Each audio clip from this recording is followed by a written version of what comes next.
What's up, my Yuki Bros? I'm your host, the one, the only, the RJB0, and Nick Gibson and I have just completed what we think could be a really, really fun variation on plants. This is the Yang Zing plant deck that we just kind of threw together, and he's going to show you the deck profile. Alright, so Yang Zings are the best cards that you never want to draw, so we minimize the Yang Zing engine. So basically just 3 Suwani, because it's the 1900, 2 BN, and 1 of the tuner Chiwen. You really don't want to draw them. Drawing 1 is good, drawing more than 1 is really bad. They float, they have a level 1 tuner, they're recurable at Mass Chameleon, BN is recurable by Crane, really good. The obvious plant engine, which is just, the 2 Lone Fire, the 1 Spore, the 1 Glow Up, and the 1 Dandy. Manipulating your levels and making those ridiculous formulas constantly. The 3 Mathematician, because it sets up your plant engine, sets up your level eater, sets up Zephyrus, sets up so many of your combo plays, and he is himself an Earth, so Crane can get him back for melee. 2 Raiden. Originally had 3 in the original deck, but we realized that milling in this deck is okay at minimally, but with a lot of milling it just becomes really bad. 1 Zephyrus. It has things where you can bounce, Call of the Haunted. I mean, there was actually a part where I Bashia'd something and then Zephyrosed back whatever I got, yeah. So it was like a really, really cool monster incarnation. Bashia is the best card in this. Level Eater. Level Eater is so dumb, oh my goodness. Level Eater is in this deck because of a loop with Bashia, I'll show you later. Debris Dragon, obvious part of the plant engine, tuner, etc. 1 Mass Chameleon, it gets back Suwani and BN, so you get back Suwani for Bashia to shuffle 1 back, which is actually kind of weird. We built this deck off of Bashia's synchronicity with the plants, and really sucks because Mass Chameleon stops you from special summoning for the rest of the turn, so you can't Bashia's effect. And then just 1 Crane, just because it gets back for melee plays. And then for the spells, we kind of went off the old plant synchro Billy Break thing, just because it works so well. The 2 enemy controllers and the 2 scapegoats. Because Scapegoat, we had an issue where one of the deck's issues was there was too many tuners. So Scapegoat kind of sets up all the level 1s, gives you Bashia material so that you can pop them for any monster in your graveyard.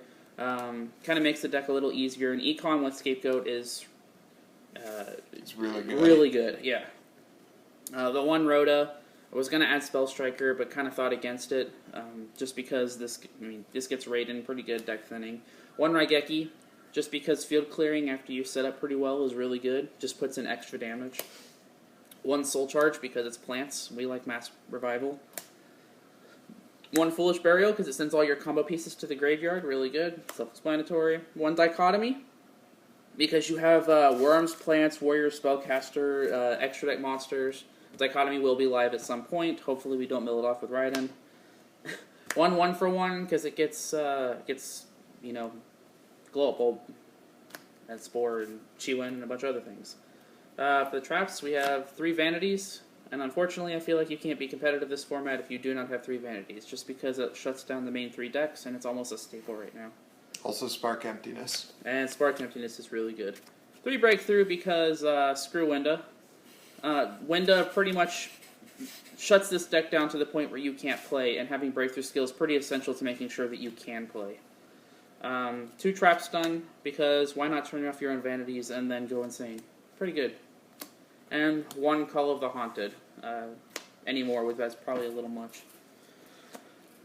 And then for the extra deck, going from highest level to lowest, we have 1 Leo.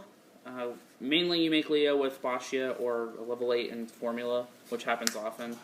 The 1 Scrap Dragon, self-explanatory. Spark, because Spark plus Emptiness is really good. 2 Bashia, and for people who don't know what this card does, when it's Synchro Summoned, you get to shuffle any amount of cards your opponent controls back in the deck, up to the amount of original attribute that you used for the Synchro Summon of it. So if you Mass Chameleon Suwani, you get to shuffle 1 back. It only counts the worms. So the reason why we run this guy is because there is a silly loop with Level Eater, where if you Synchro Bashia, you get to shuffle 1 back, and then you will activate Level Eater, eating Bashia to a 7, and then you'll activate Bashia's effect, and you'll pop the Level Eater, and you get back Chi-Wen. And because this is a 7 and this is a 1, you can now, hey look, you can make another Baxia. Which will now shuffle 1 back because you used a light. So you shuffle it back, and then, hey look, you can level either that again, and then you can pop that for a Chi-Wen, and then you can make, if you have a third one, you can third one. Or you can go for Lone Fire. Baxia is really great because it summons any level 4 under from your from your graveyard. So you can get like Lone Fire, you can get Glow Up Bulb, you can get basically anything you want out of your graveyard. Baxia revives literally every monster in our deck. Which is... God, that's so good. Okay, back to Synchros. The one, Debris, because you run, Debris and Lone Fire. Yeah. Howard and Zektron, I really like this card because I really like the fact that Formula can prevent damage and this card stays on the field during your opponent's turn. I really like that advantage. One Armades, because this literally screws over every one of the 3 meta decks. One Librarian, because I like drawing. One Samsara, because I like Monster Reborn. One Ball Monk, because I like Monster Reborn. One Clausolas, because this is really good for taking out high attack monsters that are really problematic for you. 2 Formula Synchron, because I like drawing. And Glow Up Bulb is pretty good, I've heard. And then 1 Melier to make use of the ridiculous plant combos, especially the fact that he gets back Lone Fire. Other things that you can run in the extra deck that we've considered, but we've decided to take out just because it took up so much room. Stardust and Shooting Star work really well together in this deck because they're so easy to make both of them, particularly with Baxia plays. And then...